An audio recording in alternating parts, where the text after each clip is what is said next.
This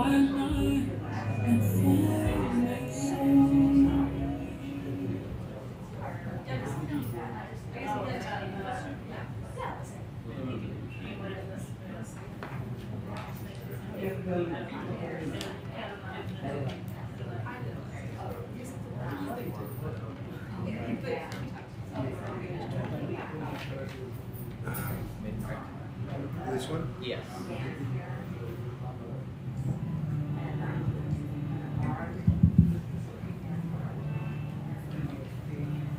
Hello everybody. Can everybody hear me all right? Yes? Wonderful. All right. So nice to see many familiar faces, but also many new faces. You all like to sit far away, and I always tell the people setting up these rows that we have to put a fake row in the front because no one likes sitting in the front. So what we'll do now is we'll ask everybody to move up by one row. So either you can move everything forward or you can just scoot forward. I mean, normally these are seats you would pay a lot of money for, so.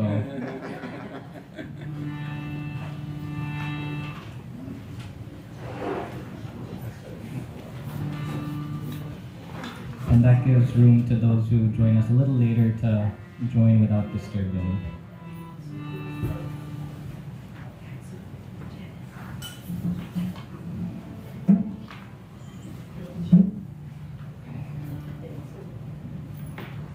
Thank you for making it out to Mantra House on this very Seattle-esque Saturday evening. This will be a journey into sacred sound, into spiritual sound, into sound that helps us connect with our inner happiness, with our soul. Recently I was hearing a talk given by an entrepreneurship professor at Duke, and he gives his students an experiment on the first day of class. He tells his students that your first homework assignment is to go find something that is twice your age and bring it back. Now you wouldn't expect something like that to be a hard assignment, but it's actually quite challenging. If I were to ask you your age, which I won't, you can answer to yourself what is your age. Now you can try to think of things that you might bring back. In that experiment, some students brought back rocks, which in geological time, definitely more than double. Some people brought back keepsakes like a watch or a heirloom.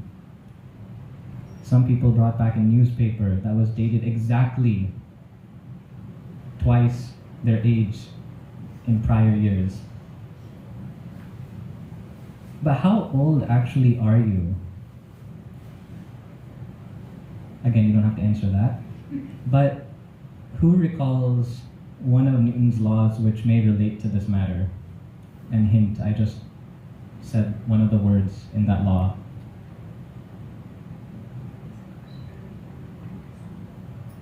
One of the three laws about matter and a closed system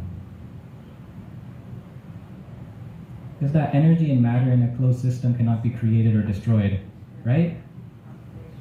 So now if we think about it at a deeper level, how old are you? What makes up you? How old are the atoms in your body? As old as the universe.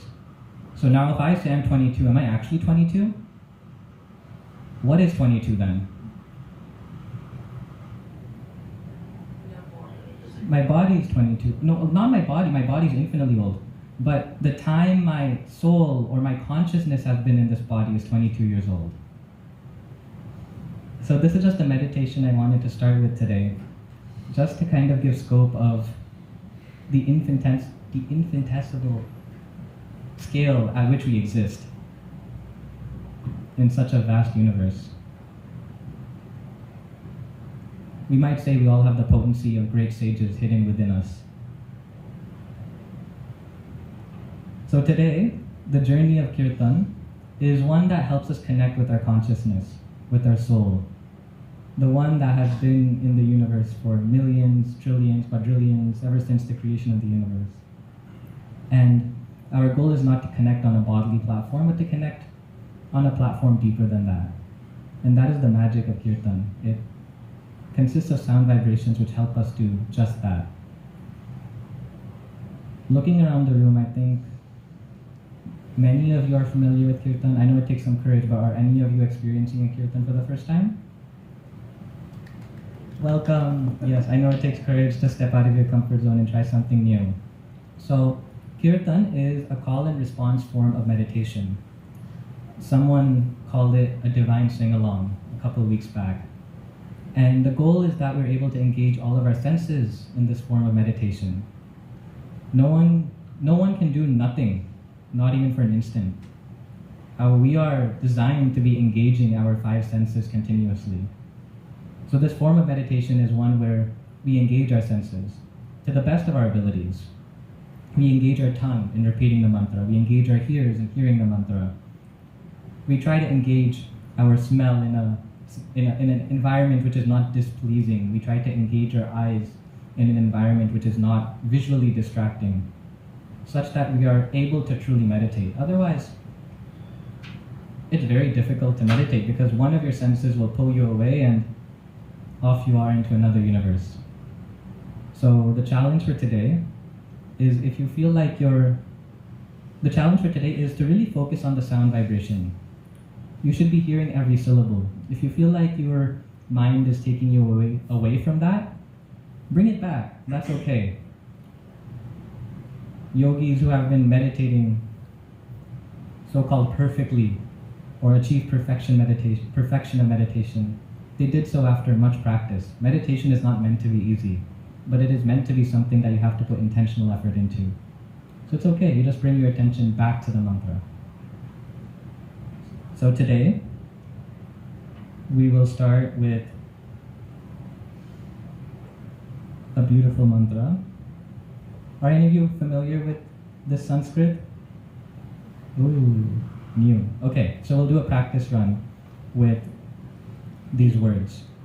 I'll say the word and you can repeat after me just so we can familiarize ourselves with the Sanskrit, and then we'll go ahead and dive in. So the first word is Govindam. Govindam. Govindam. Govindam. Adi. Adi. Purusham. Purusham. Tam. Tam. Tam. Tam. Aham. Aham. Bhajami. Bhajami. So these 6 words are what will be in this first mantra. And you may think it might get boring or old, but the beauty about Kirtan and spiritual sound vibrations is they affect us differently than the mundane sound vibrations that might be around the world, whether that's honking of cars or screaming of soccer players or whatever it might be.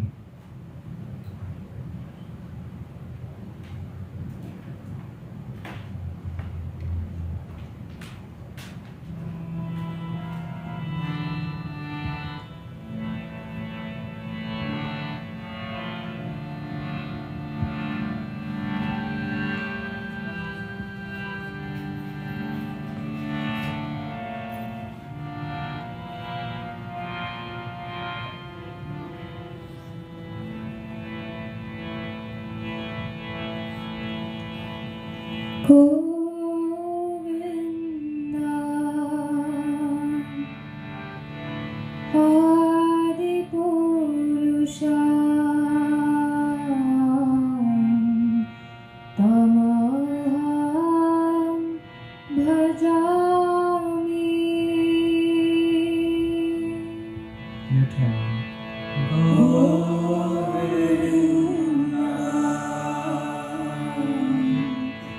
Go.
All together, please.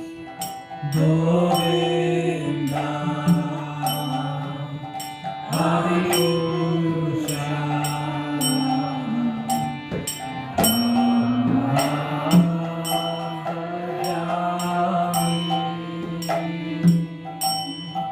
Govinda,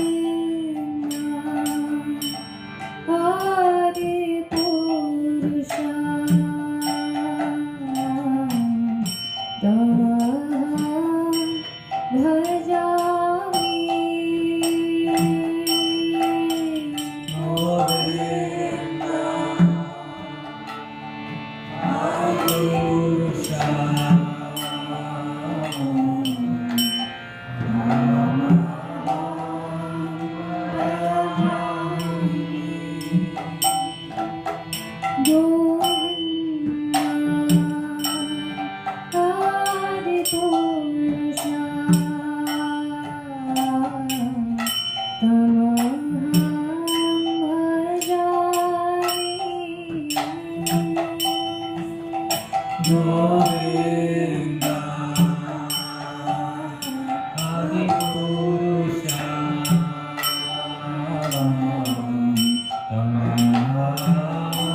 Tamaham bhajami.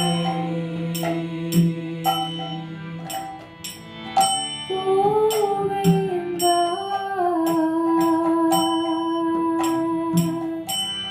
Adipurusha,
One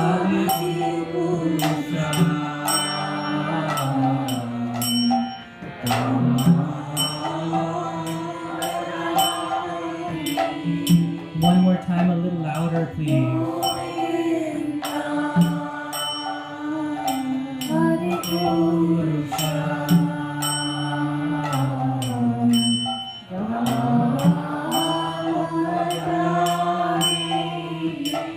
One more time, one more time.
Govinda,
Adi Purusha,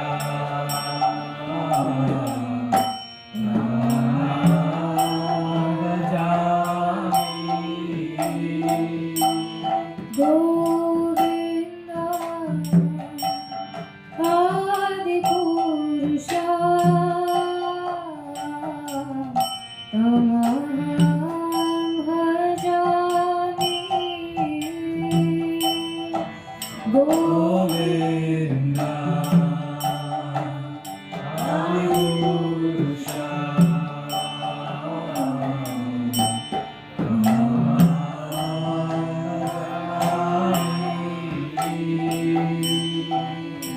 Govinda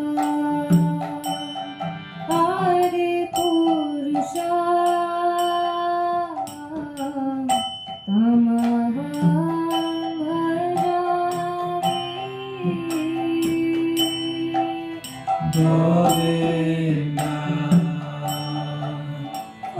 Adipurusha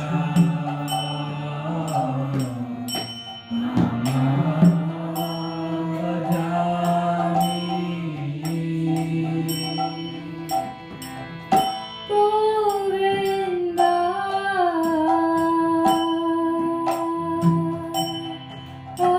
Adipurusha Tamaham bhajami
Hello.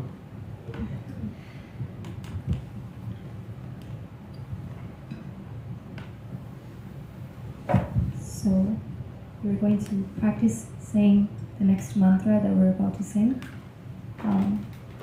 This is a very simple mantra, and you all can repeat after me, and we can repeat each word twice. So starting with Govinda Jaya Jaya, Govinda Jaya Jaya, Govinda Jaya Jaya, Govinda Jaya Jaya, Gopala Jaya Jaya, Gopala Jaya Jaya, Gopala Jaya Jaya, Gopala Jaya Jaya, Radha Ramana Hari, Radha Ramana Hari.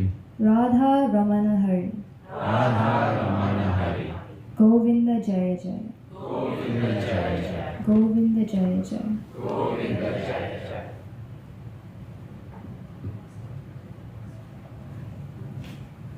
So that's not exactly how I sing it, but it's real easy to catch on.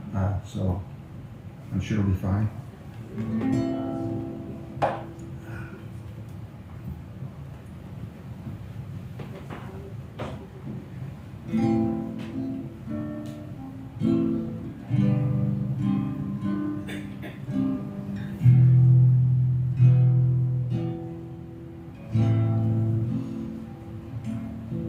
Govinda Jaya Jaya, Gopala Jaya Jaya, Radha Ramana Hari. Govinda Jaya Jaya, Govinda Jaya Jaya, Gopala Jaya Jaya, Radha Ramana Hari.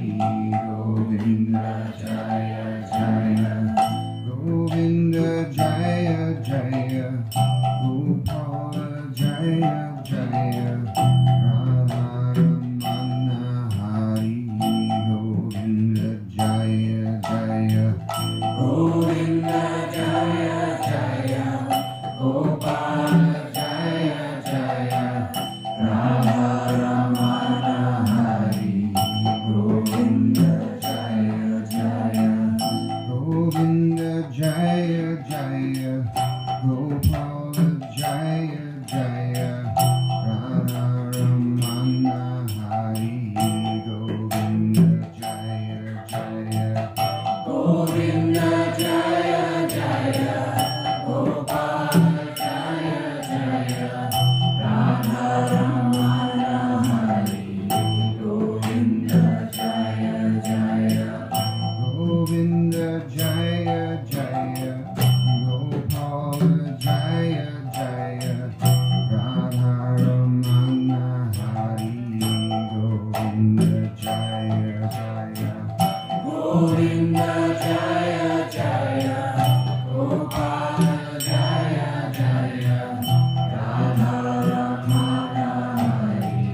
Govinda Jaya Jaya, Govinda Jaya Jaya, Gopala Jaya Jaya, Govinda Jaya Jaya, Gopala Jaya Jaya, Govinda Jaya Jaya, Gopala Jaya Jaya, Govinda Jaya Jaya, Gopala Jaya Jaya, Govinda Jaya Jaya, Gopala Jaya Jaya, Radha Ramana Hari. Govinda Jaya Jaya, Govinda Jaya Jaya, Gopala Jaya Jaya, Radha Ramana Hari. Govinda Jaya Jaya, Govinda Jaya Jaya, Gopala Jaya Jaya, Radha Ramana Hari. Govinda Jaya Jaya, Govinda Jaya Jaya, Gopala Jaya Jaya,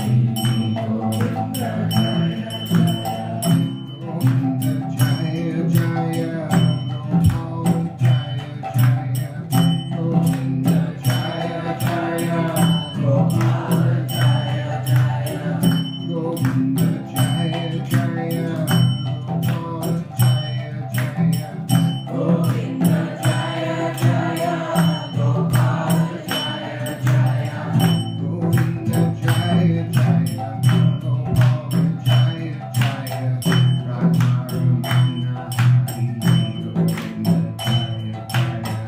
Govinda Jaya Jaya, Gopal Jaya Jaya, Radha Ramana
Govinda Jaya Jaya Gopal Jaya Jaya Govinda Jaya Jaya Gopal Jaya Jaya Radha Ramana Hari Govinda Jaya Jaya Govinda Jaya Jaya Gopal Jaya Jaya Radha Ramana Hari Govinda Jaya Jaya.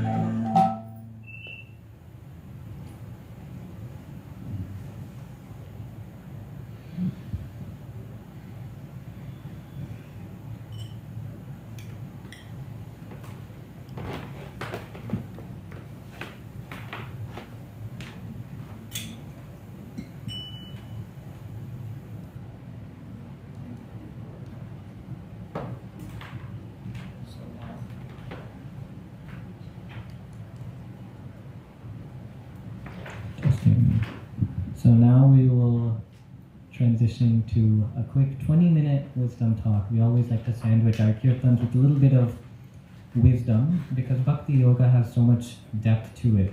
It is a yoga, but it is not a yoga that you just do in a yoga studio. It is more so a way of life. It includes everything from how you sleep, to what you eat, to how you act, to how you respond. And today we have a really interesting talk on the mind. And today's speaker is Srinivas Kasam. I didn't know where to start in terms of how to introduce him, but in the East Side area, he may be known as a real estate mogul.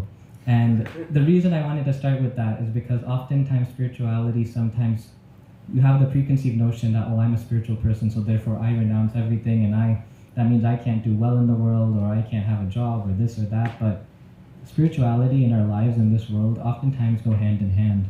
And a lot of the teachings of Bhakti Yoga or a spiritual lifestyle that is rooted in consciousness can help us actually be successful in the real world, help us think a little bit differently, and help us interact with people in a way that is beyond just business. And I don't know if any of you have ever had like a sales pitch given to you, but you can tell how shallow those conversations are. But if you truly care about somebody at a deeper level, it means a lot more. That's what friendship means. And so I think today's talk will be really interesting, and we're very grateful to Srinivas Kasam for coming and sharing his wisdom. On top of that, he's also practiced Bhakti Yoga for over 15 years? About 15 years. So he's been practicing himself for quite some time. So again, we'll do a quick 30-second shuffle. So please stay tuned.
Okay, hi everyone.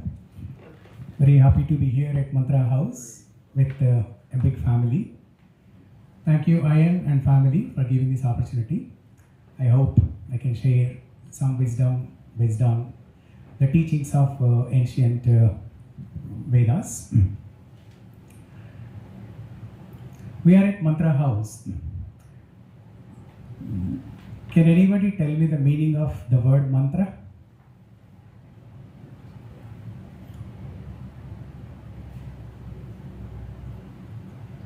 Mantra. It's a Sanskrit word. Like a chant. Sorry? A chant. A chant. Okay? Good. Somebody else? Sorry?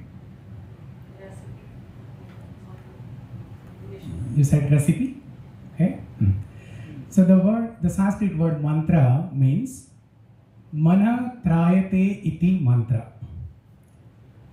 So it has two components, manas and trayate.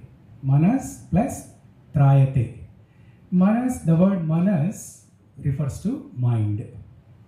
And trayate means that which delivers. That which delivers. So mantra is that tool or that technique that delivers mind. So we have been chanting so many mantras. Govinda Jaya Bolo, Gopala Hari Bolo, Govinda Vadi Purusham, and you have chanted Hare Krishna Maha Mantra. So all these mantras, they deliver the mind. So today's topic is about mind, how to control mind. As they say, mind your own mind before you mind others' mind. Mind your own business before you mind others' business. Okay? So what exactly is mind? Can somebody share some thoughts? Which controls the body. Which controls the body. Okay? Someone else? Consciousness. Consciousness. Okay? Thoughts. Sorry? Thoughts. Thought. Okay? It's your inner voice. Inner voice. Okay? Okay, good. Consciousness, you're almost there. You're 50% correct. Okay? So the Vedic wisdom or the ancient Vedas tell that mind is a subtle faculty of human life. Human life consists of various components: gross body, subtle body, and so on. Mind is the subtle element within the human life. It's a subtle component which is responsible for thinking, feeling, and willing. Before we do any action, we go through a 3-step process known as thinking, feeling, and willing. We don't even realize how the mind functions, but the mind goes through this three-step process of thinking, feeling, and willing. So you see something and you start contemplating on it, and then you feel good about it, and eventually you want to do it. So that's how the mind functions. So what's the problem with the mind? Why do we need to talk so much about mind? Mind is there, it's part of the subtle, it's a subtle faculty within the human life. It's doing whatever it's supposed to do, thinking, feeling, and willing. So why do we need to even talk about mind? Control. Why? Why do we need to even control mind? So we don't overthink. Sorry? So we don't overthink. Okay. Can somebody give some adjectives of mind? Adjectives. Describe mind in your own words. Busy. Sorry? Busy. Busy. Okay. Good. Lion. Lion. Lion. Lion. Okay. Lion. Yeah. Very good. Crazy. Crazy. Crazy. Wonderful. Wonderful. Wisdom. Wisdom. Okay. Powerful. Powerful. Powerhouse. Okay. Very good. Very good. Powerhouse. What else? One last. Uncontrolled. Uncontrolled. Uncontrollable. Okay. Okay. Good. So you said lion, right? Can somebody think of a smaller animal? Lion is an animal. That's also true. Mind can be compared to lion. But can somebody think of a smaller animal, not as powerful as lion, but still it's very dangerous? Snake. What is that animal? Monkey. Who said monkey? Okay, very good. Mind is monkey. Okay. So this diagram depicts the various components in human life. Human life consists of gross body, which is made up of earth, water, fire, air, ether. The skin that we see, it's made up of earth, water, fire, air, ether. And so this is something we can see. We can touch, we can smell, all those things. But within this human body, there is a subtle body that we cannot see. And the subtle body consists of mind, intelligence, false ego, and the soul, spirit soul. So as we all believe that we are not the body, but we are a spirit soul. We are an active spirit soul. So subtle body consists of mind, intelligence, false ego, and the spirit soul. And you can look at the hierarchy of the consciousness. Soul being at the top, and below the soul is intelligence, and below the intelligence is mind. Below the mind are the senses. There are 5 senses. Can anybody tell what are those 5 senses? Vision, hearing, Okay. touch, Taste. Okay. Vision, hearing, taste, touch, Smell. smell. Very good.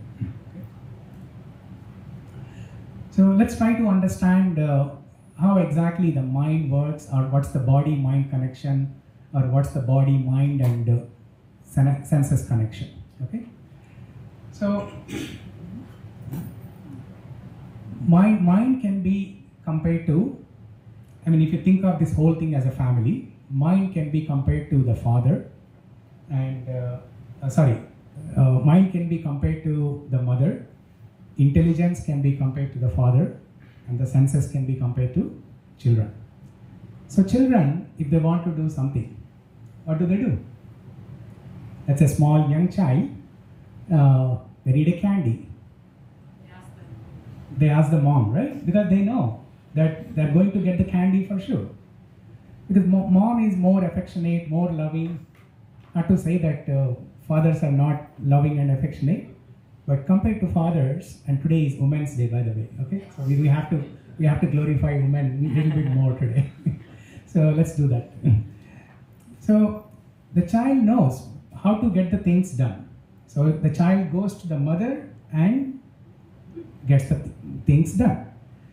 But if the same child goes to the father and asks, the father is kind of disciplining, right? Most of the times, father is supposed to discipline the children in a good way.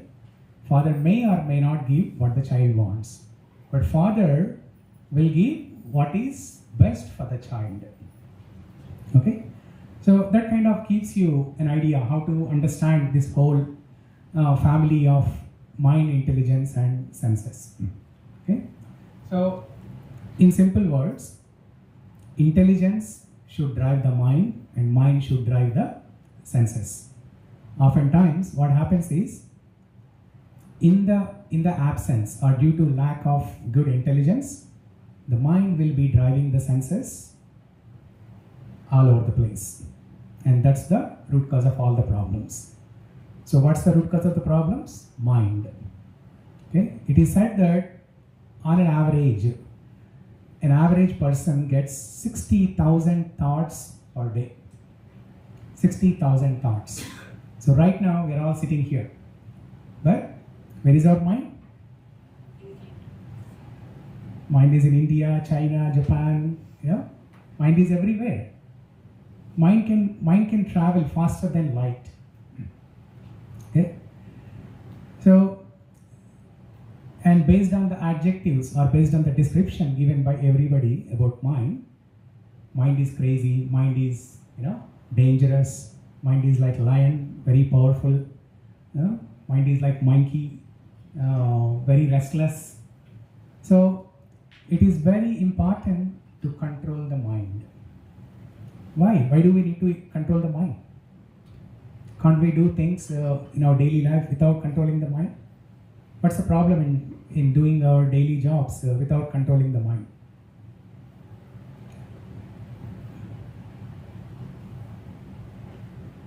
Looks like there's no problem. We'll be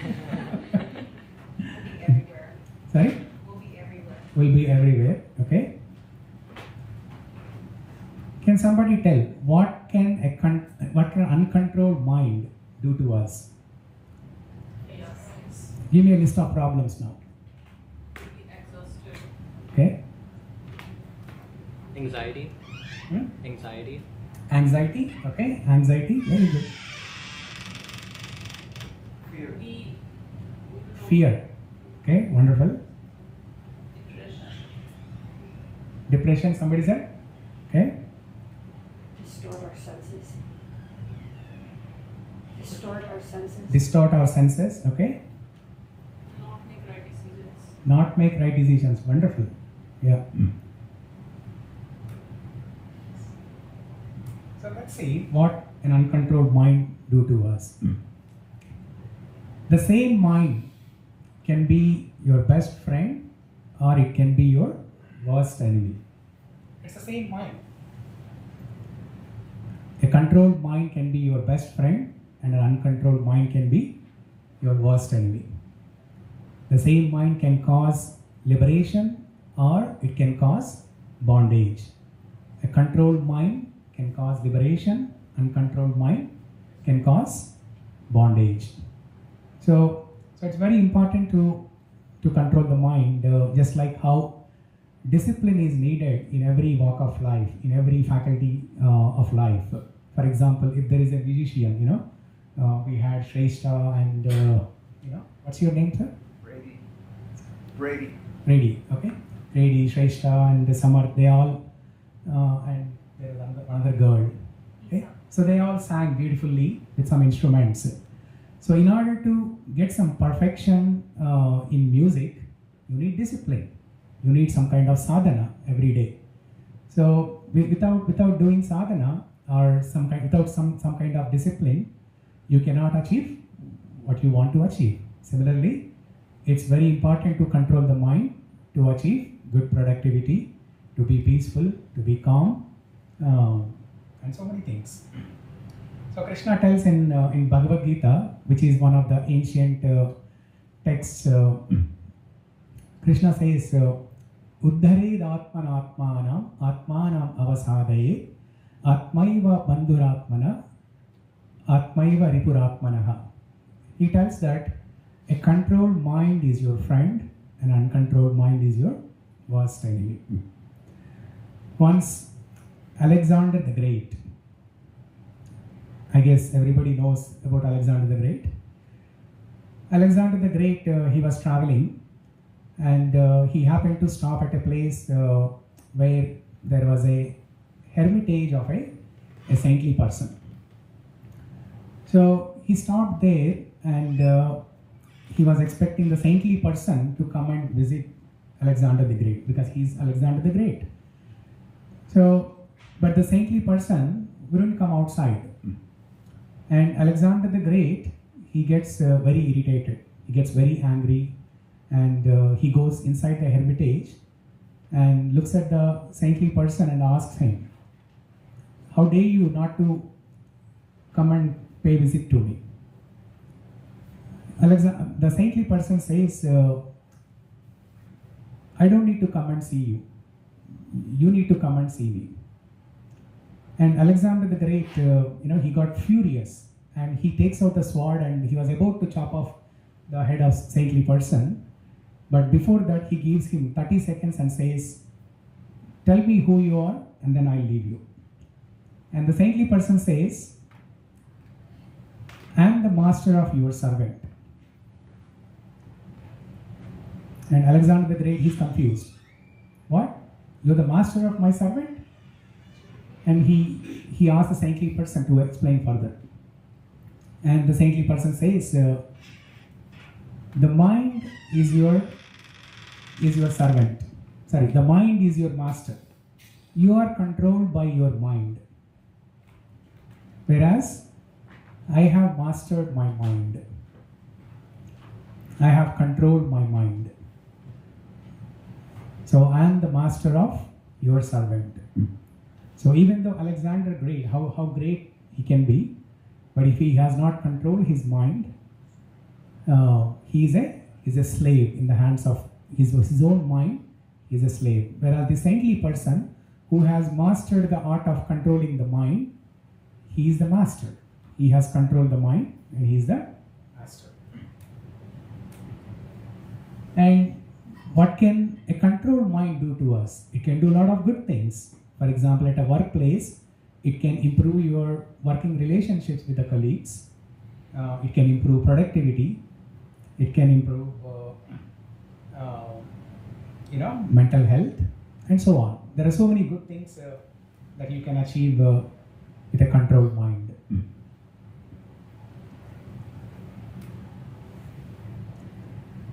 And most of us we follow different techniques to control the mind. We practice yoga, meditation in a setting like this, Aditi studio. In a setting like this, we can do yoga, meditation, chant mantras, go for a walk in the nature, and so on. But there are some nuances. Without understanding those, we will not be mastering the art of controlling the mind. So let's try to take a look at those nuances of how to control the mind, in addition to what you all have been doing, which are mentioned on the slide here. So the various components of the human life, which we discussed briefly in one of the previous slides, they can be understood best with an analogy called chariot of life. Does anyone know this analogy already? Okay, I know Rahul knows. So let me explain. Chariot of life. So what do you see in this picture here? You see a chariot driver, a passenger, the horses that are pulling the chariot, and there are some ropes or reins controlling the horses. As you can see in the slide here, the chariot itself represents our body, the gross body, and the chariot driver represents the soul, spirit soul, and the passenger. The passenger represents the spirit soul, and the chariot driver represents intelligence or buddhi. The horses represent 5 senses, and the ropes or reins that are controlling the horses represent our mind. So generally what happens in the absence of intelligence or in the absence of good intelligence, the mind controls the horses. Mind in the form of ropes or reins controls the horses. But if the horses take dictation of the mind, the horses can go in all different directions. And the chariot driver, the passenger sitting in the chariot cannot reach the destination properly. So that's why there is a chariot driver who can control the reins or ropes that are driving the horses. So based on the direction that the chariot driver, in the form of intelligence, the mind will take that dictation from intelligence and then guide the horses properly. So that the chariot can be driven properly and the passenger can reach the destination safely. So is this analogy clear to everybody? Very simple. So different. There are three main components in this chariot of life here: mind, intelligence, and senses. Mind, intelligence, and senses. Or you can remember the abbreviation BMI: body, mind, and intelligence. because senses are part of the body, senses are part of this gross body. You can consider that as body. So body, mind, and intelligence. We are all aware of BMI index, right? When you go to some health clinic, they can check your body mind index. BMI index. Yeah, in Mantra House we do that. In Mantra House we can check your body mind index. So body, mind, and intelligence. So what is the solution, or what is the technique to control body? In other words, senses. And what is the technique to control the mind? What's the technique for the intelligence? Okay. By the way, what is intelligence? Now we all understood what is mind. We know what are senses. We all named the 5 different senses. What exactly is intelligence?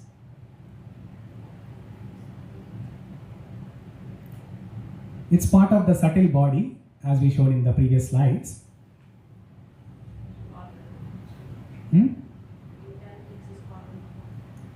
Intelligence is the father. Very good. Yeah. Something else. Something more than that. What does the father do, by the way? It's the ability to take the right decisions. Okay. Ability to take right decisions. Very good. Discipline. Okay. So intelligence is the power to discriminate between good and bad, between right and wrong. Okay. So how do we cultivate that? How do we cultivate that power to discriminate between good and bad, right and wrong? No? We'll see that. So the tool or technique for the mind is mantra. Mantra for the mind. Mantra house. Every week you chant so many mantras here. The purpose is to control the mind, to deliver the mind. To deliver the mind from all the miseries. So the very famous mantra that you all chant every week, almost every week, is Hare Krishna, Krishna Krishna, Hare Hare, Hare Rama, Rama Rama, Hare Hare. Okay?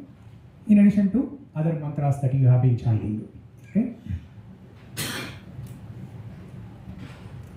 And the tool or technique for the intelligence is scriptures, shastras, like Bhagavad Gita, Ramayana, Srimad Bhagavatam.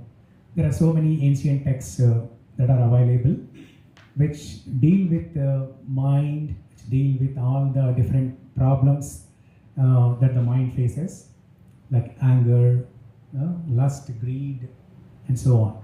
So the tool or technique for the intelligence is reading books, reading scriptures. So when you read scriptures, it sharpens your intelligence so that you can make a right decision. Oftentimes, the word intelligence is misunderstood. Intelligence, most of the times it refers to some pieces of information. But that's not true. Information is information. It's just bits and pieces. But that's not intelligence. Intelligence is the power to discriminate between good and bad. And you can cultivate that only by reading scriptures like Bhagavad Gita. In Bhagavad Gita, Krishna teaches you so many different arts. Art of mind control, art of anger management, art of tolerance, art of eating controlled food, art of sleeping, art of recreation. So many things. So there is nothing that you cannot find in Bhagavad Gita. It's just 700 texts, very very short book, but it's so powerful that it can teach you all the lessons that you need in your life, especially mind. Krishna emphasizes on the mind the most. In almost all the chapters, almost all the texts throughout, Krishna emphasizes on the mind. And then finally we have senses, or the body. So the technique for senses all the five senses is to regulate them. Just like a tortoise. What does a tortoise do? Tortoise has its limbs, right? Legs and hands. And have you ever seen tortoise withdrawing the limbs inside the body, inside the shell? What does it do? To protect. Okay? So whenever tortoise sees any danger from external sources, it withdraws its limbs, the hands and legs, underneath the shell, so that people may not even realize that it's a living animal. So similarly, we need to withdraw our senses when we see a danger from external sense objects, and we need to engage our senses when it is safe to engage. The eyes always want to see something pleasing. The ears always want to hear something very pleasing. And the tongue always wants to taste some palatable dishes. The skin or touch always wants to feel the comfort of soft things, and so on.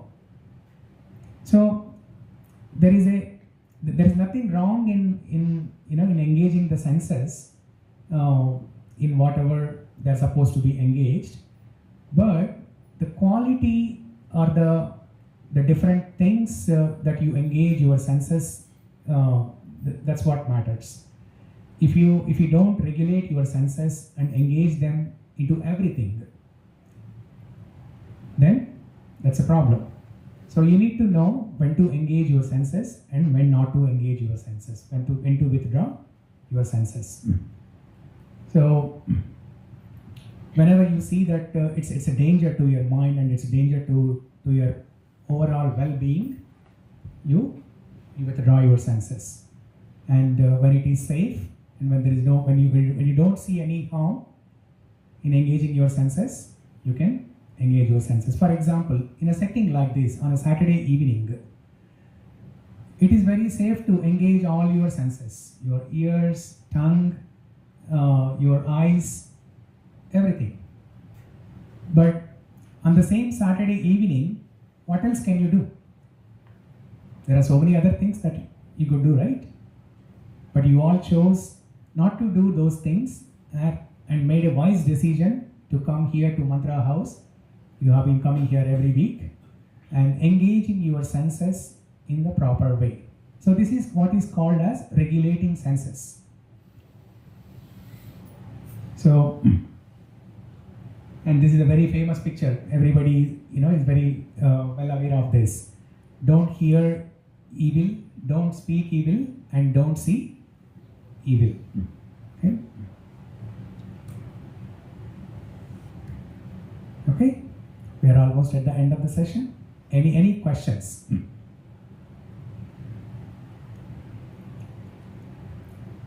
Any questions, comments, reflections?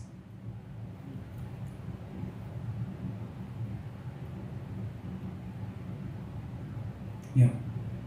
So what is the role of Atma in the body? What is the role of Atma in the body? Okay. So if you see this slide, that shows the hierarchy of consciousness. The soul or Atma is at the top, and below the soul is intelligence, and below the intelligence is mind, and then bottommost it is senses. So the spirit soul gives the consciousness throughout the body. In the heart region, there is a spirit soul, which pervades throughout the body and gives the consciousness, because of which we are active, we are able to do whatever we are doing, thinking, feeling and willing. The three faculties of the mind, thinking, feeling and willing, they are coming from the spirit soul. So it is the spirit soul which is the passenger in the chariot of life example, which in a way controls intelligence, mind, and thus controls the senses. But right now, the spirit soul in our body is in a conditioned state. It's in a conditioned state. It identifies with our material body. It does not believe, it does not know that it's a spirit soul. It's conditioned. It identifies with the body. It thinks that I am the body. So somebody has to tell that conditioned soul that you are not the body, you are the soul. And who is that person who tells that? Intelligence. Yeah. And how do you get that intelligence, or where do you get that intelligence from? By reading scriptures, by reading ancient wisdom from India. Is that clear? Okay. What about intuition? Sorry? Intuition. Intuition. Intuition, sixth sense, inner voice, they're all pretty much same. So just like there is Atma in everybody, there is Atma is soul. In addition to Atma, there is super soul, Paramatma. So Paramatma or super soul is a representation of divinity that guides us throughout our life. But most of the times we neglect that. We ignore and we don't even pay attention to the intuition or what the Paramatma says or the super soul says. And the super soul is always waiting and watching for us to turn towards the super soul and take dictation from him.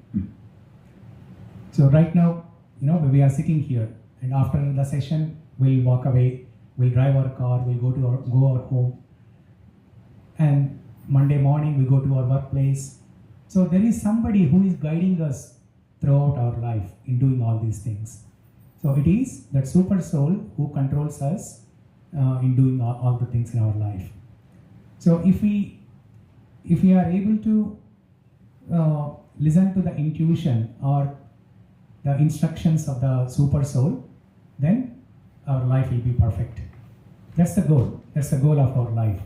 To take dictation and to follow the instructions of the super soul. Is that clear? Yeah. Yeah. What do you think? But the problem is most of the times, whatever the soul, our Atma says in a conditioned state, whatever our soul says, that's what we think as our intuition. Okay? But the correct intuition is to hear from the super soul. And we can develop that only by sharpening our intelligence. When you read scriptures, sharpen our intelligence, then you can discriminate between our own voice versus the voice of the super soul. Yeah. Okay? Yeah. Okay, so I think the time is up. Thank you everyone for bearing with me. Hope to see you sometime later. Thank you, Ayan and the family once again. And if you have any question, you can always come later and talk. He will be here. Yes. Okay. Thank you.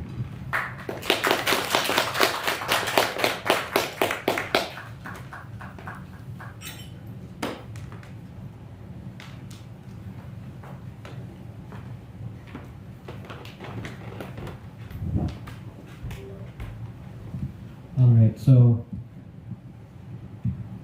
we will transition to the second half of today's program, which is 2 final kirtans to wrap us up, and we'll end with our theme song, which is the Maha Mantra.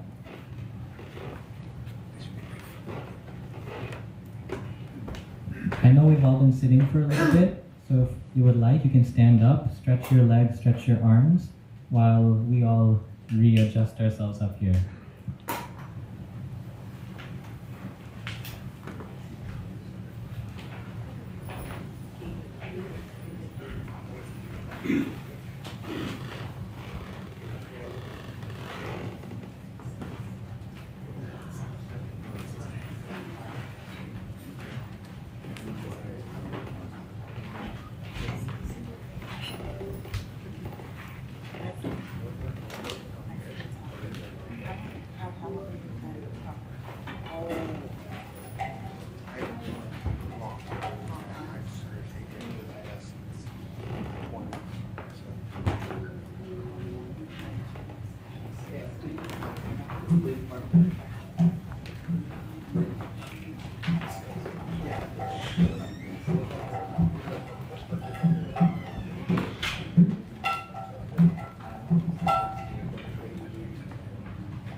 So, you all hear me?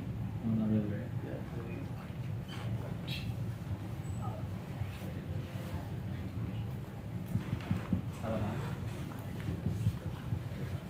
Hello, hello, hello, hello, hello. Yeah, it helps to do things from the correct side of the mixer. We're running a little bit late today, but if it's okay with you, we'll, instead of ending by 8, we'll end by 8:10 or so. Is that okay with everybody? Yeah, we'll make you wait 10 extra minutes before you deserve the food, but it'll be well worth it. And then for everybody, perhaps, yeah, just...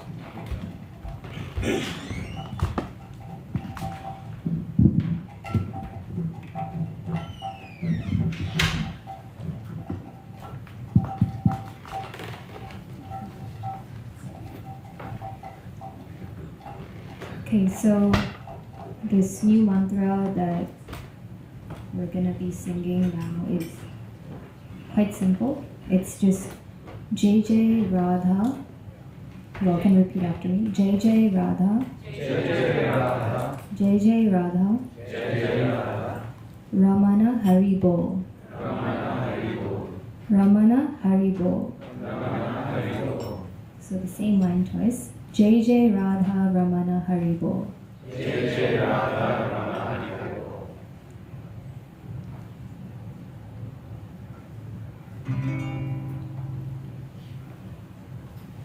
Jai Jai Radha Ramana Hari Bol. Jai Jai Radha Ramana Hari Bol. Jai Jai Radha Ramana Hari Bol. Jai Jai Radha Ramana Hari Bol.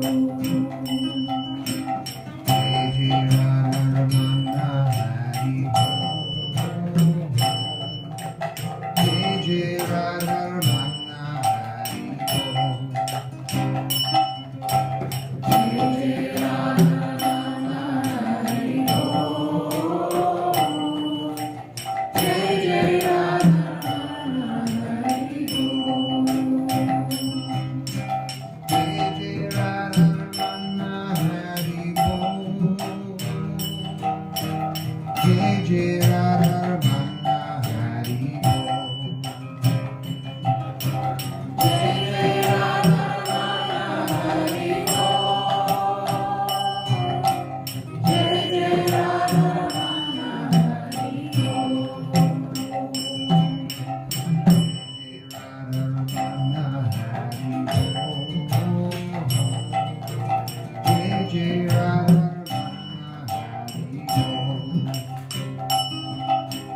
Thank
you.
Jai Radha Rama Hari Bol. Jai Jai Radha Rama Hari Bol.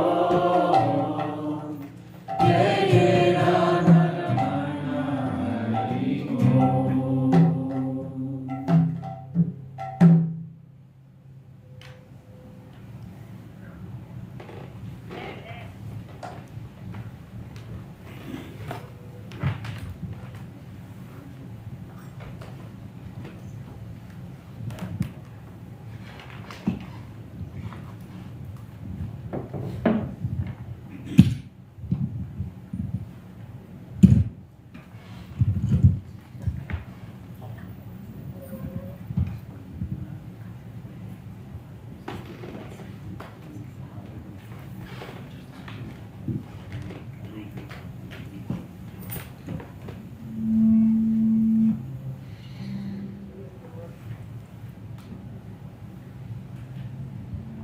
So,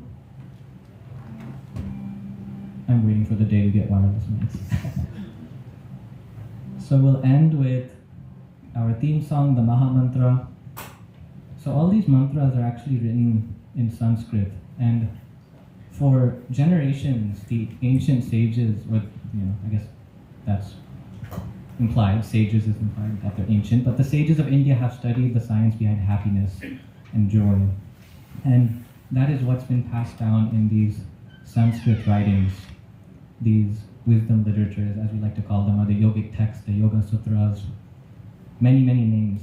And traditionally, the form of meditation, there's a different prescribed form of meditation depending on the age we live in. Before this, the prescribed method was sitting on a deer skin on top of a mountain with a erect back and meditating for days, if not years on end. I don't know about you, but I struggle to even sit still for an hour. And therefore, according to the time, place, circumstance, different forms of meditation are suggested or prescribed as a multivitamin, if I may say, that allows us to meditate in the time, place, circumstance we are in. They did not have social media, they did not have billboards thousands of years ago when these sages were meditating. But depending on time, place, circumstance, we're able to take advantage of the correct form of meditation. So this Maha Mantra, Maha means the greatest, Mantra means to free the mind, contains the potencies of thousands of other mantras. And this is why we like to finish on the Maha Mantra, because this is the prescription that has been given for this time we live in. That this mantra is the mantra to use when you meditate. So there's 3 words in this mantra. The first is Hare, Hare, Krishna, Krishna, and Rama. Rama. And once again, I challenge you to bring your attention back to the mantra when you catch your mind wandering. And I know you all have been sitting for some time. Those of you who are at Mantra House, you know the drill of what happens when the Kirtan picks up. So today, when you feel like it, if you feel courageous enough, feel free to get up and engage your body in a form of meditation known as dance.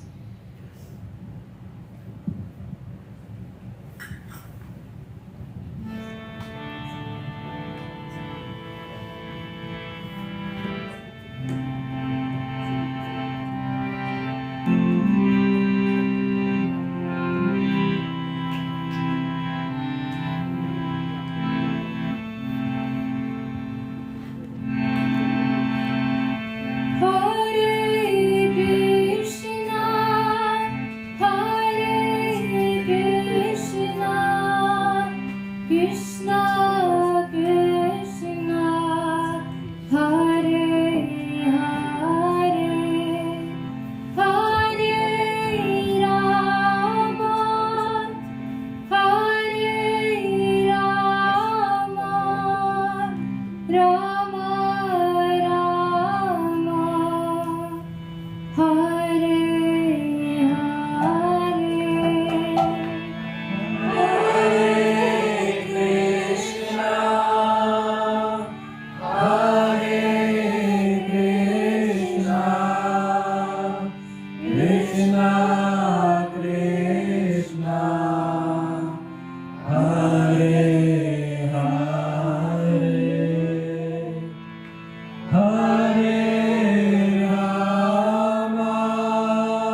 Hare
Namo